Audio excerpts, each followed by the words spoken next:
जो महिला आप स्क्रीन पर देख रहे हैं ये कोई साधारण महिला नहीं है।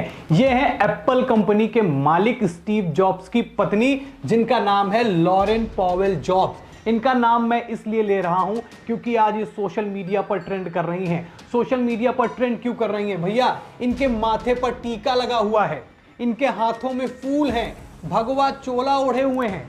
मतलब कि सनातन की सीमा नहीं है। जो कहते हैं सनातन सिर्फ भारत में सिमटा है, सनातन पूरे विश्व में है और उसको चाहने वाले, उसको मानने वाले पूरे विश्व में है। इसका प्रमाण देती हैं ये तस्वीरें। और ये स्टीव जॉब्स की पत्नी, जो कि महाकुंभ में पहुंचकर जिन्होंने डुबकी लगाई है, जिन्होंने बेहद आस्था के साथ आज वहां पूजा अर्चना की है। और ये तमाचा है उन लोगों पर जो सनातन पर सवाल खड़ा करते हैं, सनातन पर क्वेश्चन मार्क लगाते हैं। और ये तमाचा उन लोगों पर भी है जो महाकुंभ में डुबकी लगाने वालों लोगों को पापी कहते हैं। कहते हैं जो पापी होते हैं वही महाकुंभ जाकर डुबकी लगाएं, हम पापी नहीं है तो हम क्यों जाएं। ये तमाचा है उन पर, क्योंकि विदेश से आई महिला, 7 समंदर पार से आई एक महिला, हाथों में फूल लिए हुए है, माथे पर टीका लगा हुआ है, भगवा चोला ओढ़े हुए हैं, बिल्कुल वैसे जैसे भारत की एक सनातनी नारी रहती है, भारत की महिलाएं रहती हैं। वही श्रद्धा, वही प्रेम, जैसे भगवान के प्रति अटूट और अपार विश्वास, वही देखने को मिला आज इन तस्वीरों में। और ये तस्वीरें मैंने आपको बताई,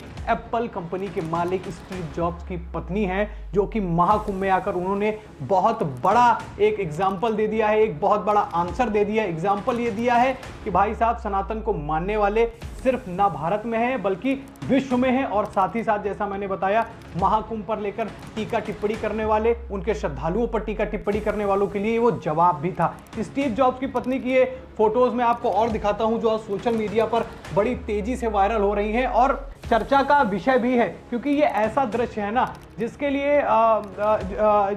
लिए किसी भी तरीके की कोई जोर जबरदस्ती नहीं करी जाती। लेकिन देखिए, 7 समंदर पार से दूर से आके एक महिला, अरबपति की पत्नी है, स्टीव जॉब्स की पत्नी है ये, लेकिन महाकुंभ में आकर 144 साल बाद जो महाकुंभ आया है, उस पल को उन्होंने जिया और डुबकी लगाई, टीका लगाया, भगवा चोला ओढ़ा और भगवान को श्रद्धा सुमन अर्पित किया, यानी फूल अर्पित किए। देखिए, आपको बता देता हूं मैं कि स्टीव जॉब्स की पत्नी ने क्या क्या किया और क्या क्या सारी चीजें रही। देखिए, इनका नाम मैंने आपको बताया कि लॉरेन पॉवेल है। ये 13 जनवरी यानी आज पौष पूर्णिमा के दिन इन्होंने जो क्या है, डुबकी लगाई है और संगम की रेती पर कल्पवास भी करेंगी।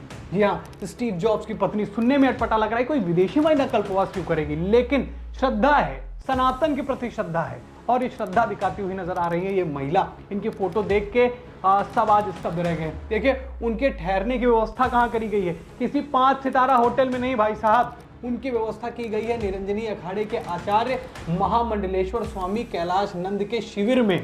यानी बिल्कुल साध्वी के रूप में वो रहेंगे और साध्वी का रूप धारण कर लिया है, भगवा चोला ओढ़े हुए हैं, भगवान की पूजा अर्चना कर रही हैं। फिर वही बता रहा हूं कि 5 स्टार होटल में नहीं रुक रही हैं शिविर में।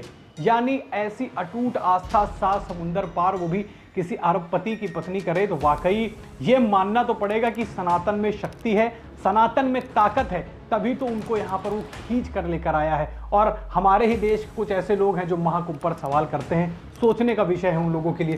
वो 29 जनवरी तक उनके शिविर में रहकर सनातन धर्म को समझेंगी। यानी जो उनके अंदर आस्था है, जो सनातन के लिए प्रेम है, वो सीमित ना रह जाए भाई साहब। महाकुंभ 144 साल बाद आया है, वहां वो उसके बारे में जानेंगी, धर्म को समझेंगी कि सनातन धर्म वाकई क्यों इतनी उसकी चर्चा है, क्यों 7 समुंदर पार से लोग आते हैं 144 साल बाद डुबकी लगाने के लिए, क्यों इतनी 45 करोड़ की भीड़ पहुंच रही है, उसको जानेंगी स्टीव जॉब्स की पत्नी।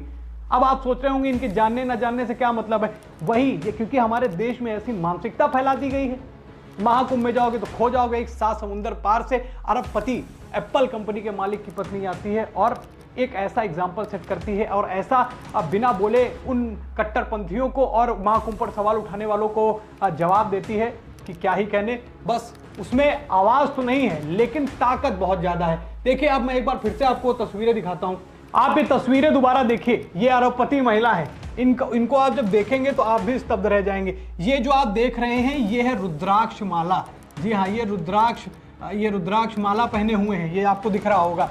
साथ साथ में ये देखिए, ये टीका जो माथे पर आमतौर पर सनातनी लगाते हैं, है ना बड़ी चीज। ये भगवा चोला ओढ़े हुए हैं। इनको किसी ने कहा नहीं है कि आप भगवा चोला ओढ़िए या फिर महाकुंभ आइए। ये तो श्रद्धा है, यही सनातन की ताकत है कि 7 समंदर पार से लोगों को खींचकर यहां पर लाती है।